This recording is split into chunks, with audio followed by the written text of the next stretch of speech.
మోకాల నొప్పులకు ఎటువంటి సర్జరీ లేకుండా ఎపియాన్ పెయిన్ క్లినిక్ అందిస్తున్న అత్యాధునిక చికిత్స.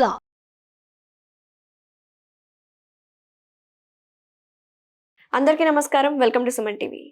ఈ మధ్యకాలంలో ఊబకాయం అండ్ సెంట్రల్ ఒబెసిటీ అనే సమస్య చాలా కామన్ అయిపోయింది. దీన్ని తగ్గించుకోవాలంటే ఏం చేయాలి, తీసుకోవాల్సిన జాగ్రత్తలు ఏంటి అని వివరించడానికి ప్రస్తుతం మనతో పాటు ఉన్నారు ప్రముఖ ప్రకృతి వైద్యులు డాక్టర్ మాలతి శ్యామల గారు ఉన్నారు. వారితో మాట్లాడి పూర్తి వివరాలు తెలుసుకుందాం.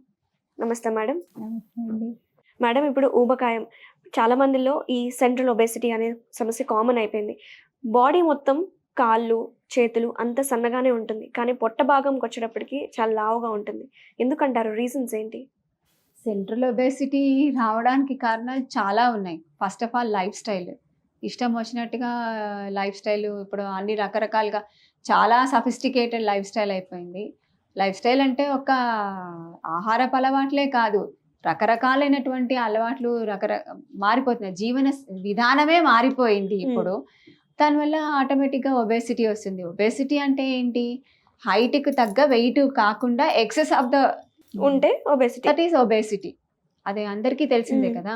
ఇప్పుడు బిఎంఐ కనుక నీకు ఎక్కువగా వెళ్ళిపోతుంది, బాడీ మాస్ ఇండెక్స్ నీకు 18 లోపల ఉంది అని అంటే నార్మల్, 25 ఈజ్ ఓకే.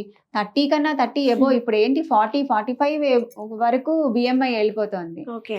సో పెరిగిపోతుంది ఎందుకు అనేసి అని అంటే, అది కూడా ఈ పొట్ట భాగంలోనే ఎందుకు అంటే దానికి సరైనటువంటి ఎక్సర్సైజ్ లేక. ఓకే.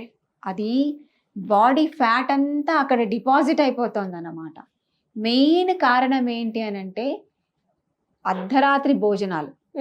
మెయిన్ కారణం అర్ధరాత్రి భోజనం చేయడం. ఇప్పుడు మనం సాధారణంగా మనం చూసేది ఏంటి అని అంటే, ఎప్పుడో తినవలసినటువంటి భోజనాన్ని స్కిప్ మీరు చేసి ఇప్పుడు కాదు మధ్యలో తిందాం, ఇంకా తిందాం అని చెప్పి దాన్ని చేసేసుకుంటూ వెళ్ళిపోవడం. ఇంకొకటి, చేసేసిన తర్వాత రాత్రిపూట భోజనం చేసిన తర్వాత ఏమీ యాక్టివిటీ చేయకుండా కొంచెం అక్కడ మంచం మీద మనము ఉండి, లేకపోతే టీవీ చూసి, సెల్లో ఆడుకుని రకరకాలైనటువంటి యాక్టివిటీస్ చేస్తుంటే ఆబ్వియస్లీ సెంట్రల్ ఒబేసిటీ వస్తుంది. ఓకే.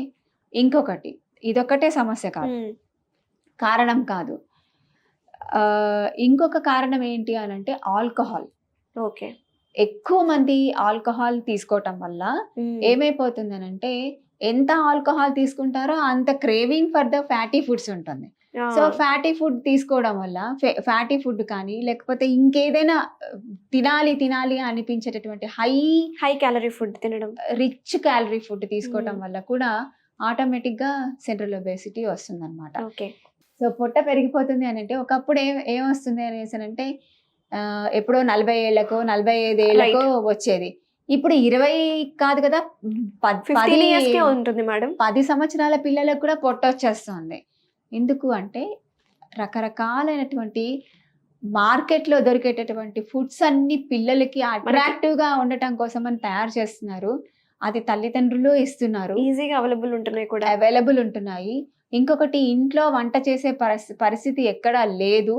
ఎవరు కూడా ఇంట్లో వంట చేసుకోవట్లేదు సాధారణంగా. ఎందుకనంటే టైము ఉండటం లేదు.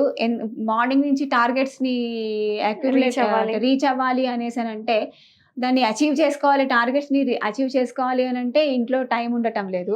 సరైనటువంటి ఫుడ్, కావలసినటువంటి నియమితమైనటువంటి ఆహారాన్ని పెట్టడం లేదు.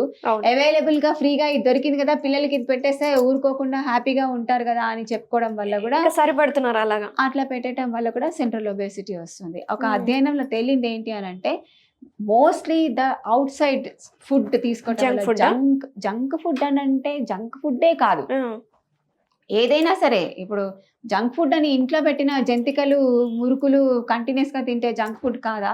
అవుతుంది. అది కూడా జంక్ ఫుడ్డే కదా. కాకపోతే ఏంటంటే అక్కడ వాడేటటువంటి నూనె వేరే ఉంటుంది, ఇక్కడ నూనె వేరే ఉంటుంది, దాని ప్రాసెసింగ్ వేరే ఉంటుంది, చేసేటటువంటి విధానం వేరే ఉంటుందేమో, కానీ ద సేమ్ థింగ్ అలాగే ఉంటుంది. ఇవన్నీ తినటం వల్ల డెఫినెట్గా సెంట్రల్ ఒబేసిటీ వస్తుంది. ఇంకొకటి ఏంటంటే, పోనీ తిన్నారు ఓకే, దానికి తగ్గ వ్యాయామం చేయాలి కదా. లేదు, ఎవ్వరూ చేయటం లేదు. అది కూడా టైం లేదు. ఏంటి అంటే టైం లేదు అని అంటారు. ఇంకొకటి ఏంటి అని అంటే, నడవడానికి కూడా చాలా మందికి బద్ధకం అవుతుంది. ఇక్కడ నుంచి ఒక 1/2 కిలోమీటర్ దూరం ఉన్నా కూడా అబ్బా నడవాలా అనే ఒక పెద్ద క్వశ్చన్ వచ్చేస్తుంది. నడవడం అనేది కూడా ఎవరు మర్చిపోయారు ఇప్పుడు. అవును మేడం, కారు బైక్ ఉంది కదా వేసుకెళ్దాంలే అని. పిల్లలే మోస్ట్లీ ద యంగ్స్టర్స్, ఇప్పుడు ఉన్నటువంటి యంగ్ వాళ్ళ లోపల సెంట్రల్ ఒబేసిటీ ఎందుకు వస్తుంది అని అంటే సరైనటువంటి ఇది లేకపోవటం వల్ల, వ్యాయామం సరిగ్గా లేకపోవటం వల్ల. చాలా మంది జిమ్కి వెళ్తున్నారు, ఇంకా రకరకాలైనటువంటి వ్యాయామం చేస్తున్నారు. అవును, చేసినప్పటికీ కూడా వాళ్ళలో సెంట్రల్ ఒబేసిటీ ఎందుకు వస్తుంది అనేసి అని అంటే వాళ్ళు తిన్న ఆహారానికి అది సరిపోవటం లేదు. అవును మేడం, మీరు అన్నది కరెక్టే. వ్యాయామాలు చేస్తున్నారు, జిమ్కి వెళ్తున్నారు, మళ్ళీ కొన్ని రోజుల తర్వాత మళ్ళీ వస్తుంది. ఎందుకు అనంటే ఆ తినడం అనేటటువంటిది దానికి అలా శరీరానికి అలవాటు అయిపోయింది, కానీ వ్యాయామం అనేటటువంటి దానికి తగ్గట్టుగా చేయటం లేదన్నమాట. రైట్. సో దానివల్ల సెంట్రల్ ఒబేసిటీ వచ్చేటటువంటి అవకాశం ఉంటుంది. ఓకే, ఇన్ని రీజన్స్ చెప్పారు మేడం. అయితే ఇప్పుడు సెంట్రల్ ఒబేసిటీ వల్ల వచ్చే సమస్యలు ఎలా ఉంటాయి? మెయిన్ గా సెంట్రల్ ఒబేసిటీ వల్ల డయాబెటీస్ వస్తుంది, హైపర్ టెన్షన్ వస్తుంది. ఆడవాళ్ళలో అయితే మెన్స్ట్రల్ ప్రాబ్లమ్స్ వస్తాయి, ఋతు సమస్యలు చాలా వస్తాయి. ఇంకొకటి ఏంటి అని అంటే పిల్లలు పుట్టడానికి ఇన్ఫర్టిలిటీకి, మెయిన్ గా ఇన్ఫర్టిలిటీ వల్ల ఏం చెప్తారు, నువ్వు ముందు ఒబేసిటీ తగ్గు అని చెప్తారు. ఎందుకు అని అంటే PCOS కి కారణం central obesity. Okay, polycystic ovarian syndrome కి మెయిన్ కారణం ఏంటంటే సెంట్రల్ ఒబేసిటీ. ఓకే, అది తగ్గితే ఇది నీకు ఆటోమేటిక్ గా హార్మోనల్ ఇంబ్యాలెన్స్ స్టార్ట్ అనేది ఎక్కువైపోతుంది. సో హార్మోనల్ ఇంబ్యాలెన్స్ నార్మల్ అవ్వాలి అనేసి అంటే you have to reduce your obesity. అంటే ఇవన్నీ చైన్ రియాక్షన్ అనమాట, లింక్ అవుతాయి. Insulin resistance, central obesity, PCOS ఇవన్నీ ఒక చైన్ రియాక్షన్ లాగా ఉంటాయి అనమాట, కరెక్ట్ అని ఉంటాయి. ఇంకొకటి ఏంటి అంటే దీనివల్ల ఒబేసిటీ వల్ల మోకాళ్ళ నొప్పులు వస్తాయి. చాలా మందికి మోకాళ్ళ నొప్పులు, ఎందుకంటే బరువు అంతా దాని మీద పడటం వల్ల మోకాళ్ళ నొప్పులు ఒకటి రావడం ఎక్కువ అవుతుంది. ఇంకొకటి హార్ట్ ప్రాబ్లమ్స్ వస్తాయి. ఎందుకనంటే మనలో అంత అవుట్పుట్ కావాలి, కార్డియాక్ అవుట్పుట్ పెరగడం ఉండాలి. ఇంకొకటి ఏంటంటే కొవ్వు పదార్థాలు ఎక్కువ తినడం వల్ల కొవ్వు లోపల, రక్తనాళాల లోపల కొవ్వు పేరుకోపోయి అట్లా హార్ట్ అటాక్స్ వచ్చేటటువంటి అవకాశం ఎక్కువగా ఉంటుంది. ఇంకొకటి ఏంటంటే స్మోకింగ్ చేయటం వల్ల కూడా, అంటే సెంట్రల్ ఒబేసిటీకి స్మోకింగ్ కి రిలేషన్ ఇంకా అనేటటువంటిది ఇంకా తేలలేదు మనకి. బట్ అది కూడా is one of the reason అనమాట. అంటే అడిక్షన్స్, ఏ అడిక్షన్ అయినా కూడా ఒబేసిటీకి కారణమే. ఎక్కువ ఏది కూడా మించకూడదు, లిమిట్ మించకూడదు అనమాట, ఏది కూడా మించకూడదు. టీ కాఫీలు తాగినారు, కొంతమంది ఏం చేస్తారు, టీ కాఫీ బాగా తాగేసి then they skip the meals అన్నమాట. సో అట్లా చేయటం వల్ల కూడా చాలా కారణాలు ఉన్నాయి, అనేక రీజన్స్ ఉన్నాయి. సెంట్రల్ ఎన్నో కారణాలు ఉన్నాయండి, ఎన్నో కారణాలు ఉన్నాయి. అసలు ఒక్క కారణం అని చెప్పడానికి కాదు, లేదు. దీనివల్ల ఇంకా చాలా సమస్యలు వస్తాయి. స్కిన్ డిసీజెస్ వస్తాయి. సెంట్రల్ ఒబేసిటీ వల్ల స్కిన్ డిసీజెస్ వస్తాయి. ఎలా మేడం అది? ఎలాగా అనంటే చెమట పోదు బయటకి, అంత ఇన్ఫెక్షన్ వస్తుంది. ఇక్కడ అంతా తొడల దగ్గర అంతా, ఇక్కడ అంతా కూడా నల్లగా మచ్చలు రావడము, అక్కడ చెమట బయటకి వెళ్ళిపోకుండా ఉండడము, టాక్సిన్స్ బయటకి ఎలిమినేట్ అవ్వకుండా చెమట అంతా అక్కడ ఉండిపోయి ఆ మజిల్స్ మధ్య లోపల అది ర్యాపిడ్కి అవుతుంది. సో అక్కడ చర్మ సమస్యలు వస్తాయి కదా. ఓకే, ఆ గట్టిగా ఇట్లా టైట్నెస్ గా అయిపోయేసరికి ఏమవుతాయి, అక్కడ చెమట చర్మ సమస్యలు చాలా వస్తాయి. సో ఒబేసిటీ తోటి చర్మ సమస్యలు కూడా వస్తాయి అన్నమాట. ఓకే, సో మనం అనుకుంటాం ఏదో ఒబేసిటీ అంటే వెయిట్ తగ్గిపోతే, ఇవి కూడా ప్రాబ్లమ్స్ వస్తూ ఉంటాయి, అనేక సమస్యలు ఉన్నాయి. అయితే డాక్టర్ గారు, అయితే ఈ సెంట్రల్ ఒబేసిటీని కంట్రోల్ చేయాలంటే, తగ్గించుకోవాలంటే మనం డైట్ విధానంలో ఎలా కంట్రోల్ చేసుకోవాలంటారు? డైట్ అంటే మామూలుగా పొద్దున పూట బ్రేక్ఫాస్ట్ చాలా మందికి అలవాటు ఉంటుంది, కాకపోతే ఆ బ్రేక్ఫాస్ట్ లో తేలికగా జీర్ణం అయ్యేది తీసుకుంటే బాగుంటుంది. రోజు నేను బోండా తింటా, లేకపోతే బోండా తింటా, వడ తింటా, ఇడ్లీ తింటే పర్వాలేదు, ఎందుకంటే ఆవిరి కుడుకుతుంది కాబట్టి ప్రాబ్లం ఉండదు. ఈ బోండాలు, బజ్జీలు, దాని తర్వాత నూనెలో కాగినటువంటివి నేను కంటిన్యూస్ గా తీసుకోవటం వల్ల కూడా ఆయిల్ ఫుడ్ ఎక్కువైపోతుంది. ఇంకొకటి ఏంటి అని అంటే మార్నింగే అంత హెవీగా ఉన్నటువంటి క్యాలరీ ఫుడ్ తీసుకోవడం అనేటటువంటిది కరెక్ట్ కాదు. మధ్యాహ్నం పూట ఒకవేళ మీరు క్యాలరీ ఫుడ్ మామూలుగా తీసుకున్నా కూడా అది ఓకే, ఎందుకంటే మనం ఎక్సర్సైజ్ చేస్తాం, దానికి తగ్గట్టుగా ఎక్సర్సైజ్ చేస్తాం కాబట్టి అది ఓకే. రాత్రి పూట మాత్రం నేను ఎప్పుడూ చెప్తాను, ఇప్పుడు కూడా చెప్తాను, తేలికగా జీర్ణమయ్యేటటువంటి ఆహార పదార్థాలు తీసుకోవడం చాలా మంచిది అన్నమాట. యాక్చువల్గా దానివల్ల ఏమవుతుంది అని అంటే అన్నం తొందరగా జీర్ణం అవుతుంది, ఇది ఒకటి తక్కువ అవుతుంది. ఇదే కాకుండా సరైనటువంటి సరైన ఎక్సర్సైజ్ అని అంటే ఒబేసిటీకి తగ్గట్టుగా మనం యోగా చేయాలి.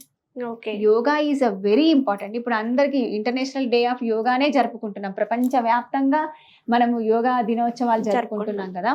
సో ఈ యోగా తప్పకుండా చేయాలి, ఎందుకనంటే యోగా చేయటం వల్ల ఇక్కడ ఇంకొక పాయింట్ ఒకటండి అనుష గారు, ఒత్తిడి, మానసికమైనటువంటి ఒత్తిడి వల్ల Stress. కూడా ఒబేసిటీ వస్తుంది. ఓకే, అంటే ఎలా అంటారు మేడం అది?